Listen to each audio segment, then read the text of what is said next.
হ্যাঁ ওনার পিএস আইছে আমার ভাড়া করলো পরে 3-4 মিনিট দেরি বা আমি সমস্যা নাই গা। এমপি সাহেবের কথা বলছে কোন এমপি সাহেব আমি তো আর জানি না। পরে বাসার মধ্যে লয়ে গেছি আমার 5 মিনিট বয়া রেখে রাখছে। পরে 5 মিনিট পরে উনি আসলো 180 টাকা ভাড়া করলো পরে 300 টাকা দিয়া উনি চলে কোথা গেল। থেকে উঠেছে? এই যে বাংলা মোটর থেকে। বাংলা মোটর থেকে সম্পূর্ণ 300 টাকা ভাড়া দিয়েছে আপনাকে। আমি আচ্ছা, খুশি। এমপি এই যে আপনার গাড়িতে উঠলো কেমন লাগলো আপনার? আমার অনেক ভালো লাগছে অনেক ভালো লাগছে আর বলতে আর আমি ভাড়া চাই না ঠিক আছে আমি ভাড়া চাই না ওই পিএসটা কইতাছে 150 টাকা ভাড়া দিল না পর আমি 180 টাকার কথা বলছি পরে 300 দিয়া উনি আপনি কি জানতেন যে আপনাকে এমপি সাহেব উঠছে? না না পরে গিয়ে পিএসে বলতেছে তোমার গাড়ি সংসদ ভবনে লয়ে যাবো সমস্যা নাই গিয়া। পরে উঠা আমি সালামালকে দিলাম কথাবার্তা বললাম অনেক ভালো। হ্যাঁ না আমি ছবি আমার লোক টাচ মোবাইল লাগে আমি ছবি তুলতে পারি না।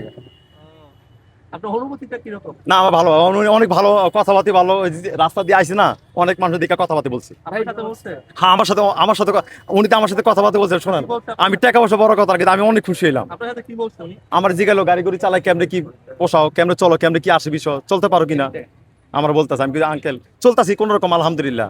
এই যে বর্তমান যে বাজার অবস্থা হুন্ডা মোটা চলতেছে আমি চলতেছে কোন রকম 500 টাকা পাই মানে আমার সংসার প্রতি কথাটা জিগেলো যাক আলহামদুলিল্লাহ দাঁড়িয়ে দূরে আছে তো কথাবার্তা তো ভালো লাগে।